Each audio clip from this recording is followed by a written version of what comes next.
કાલોલ તાલુકાના ખોડીના મુવાડા ગામે હાલ નવીન આંગણવાડીનું બાંધકામ ચાલી રહ્યું છે, ત્યારે તે બાંધકામમાં જે સિમેન્ટ વપરાઈ રહ્યો છે તે હલકી ગુણવત્તાનો કોઈપણ માર્કા કે કંપનીનું નામ વગરનો સિમેન્ટ વપરાઈ રહ્યો છે।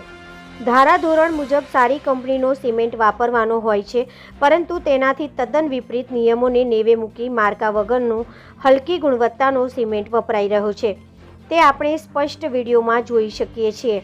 આ કોન્ટ્રાક્ટરોને કોઈ બીક નથી રહી એવું જણાઈ રહ્યું છે। ભવિષ્યમાં કોઈ જાનહાનિ થશે તો તેના માટે તંત્ર જવાબદારી લેશે કે કેમ, આમાં ચૂંટાયેલા ગામના સરપંચ કે તલાટીની કોઈ જવાબદારી ખરી? આ બાબતે ગામના જાગૃત નાગરિકે કાલોલ તાલુકાના વિકાસ અધિકારીને લેખિતમાં અરજી આપેલ છે અને આમાં કસૂરવાર સામે કાયદેસરની કાર્યવાહી તાત્કાલિક ધોરણે યોગ્ય માલ સામાન વાપરવા માંગણી કરેલ છે। Reporter Kishansinh Chauhan, BN news Gujarati, Panchmahal. નમસ્કાર, મારું નામ ચૌહાણ કિશનકુમાર અજયસિંહ, ગામ ખોડીના મુવાડા, પોસ્ટ સાતમના, તાલુકો કાલોલ, જિલ્લો પંચમહાલ। સાતમના ગ્રામ પંચાયતની હદમાં આવતું ખોડીના મુવાડા ગામ, જ્યાં નવીન આંગણવાડીનું કામ ચાલી રહ્યું છે। હવે આ આંગણવાડીની અંદર કામ તો ચાલી રહ્યું છે, પરંતુ તેમાં જે સિમેન્ટ વપરાઈ રહ્યો છે ત્યાં તે સિમેન્ટમાં કોઈ પણ પ્રકારનો માર્કો નથી, કોઈ બ્રાન્ડનું નામ નથી લખેલું, કે કઈ જ પ્રકારનું નામ નિશાન નથી।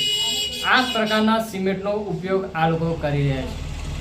હવે જ્યારે સરકારશ્રીનું કામ ચાલતું હોય ત્યારે સરકારશ્રીના નિયમ મુજબ ISIના માર્કાવાળા સિમેન્ટનો ઉપયોગ કરવાનો હોય, પરંતુ આ કોન્ટ્રાક્ટરો કઈ રીતનો સિમેન્ટ, આ કઈ બ્રાન્ડનો વાપરી રહ્યા છે તે કંઈ પણ પ્રકારની ખબર પડી રહી નથી।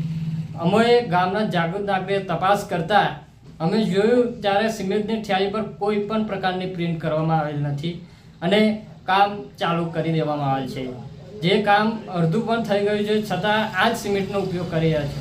હવે આ હલકી ગુણવત્તાવાળા સિમેન્ટનો ઉપયોગ કરવાથી કોઈ પ્રોબ્લેમ આવશે અથવા તો ભવિષ્યમાં કોઈ આ આંગણવાડીના અંદર જો કોઈ તૂટી જશે કે કોઈ થશે અને કોઈ બાળકને નુકસાન પહોંચશે તો આ જવાબદારી કોની રહેશે? શું આ જવાબદારી અધિકારીઓને નથી આવતી?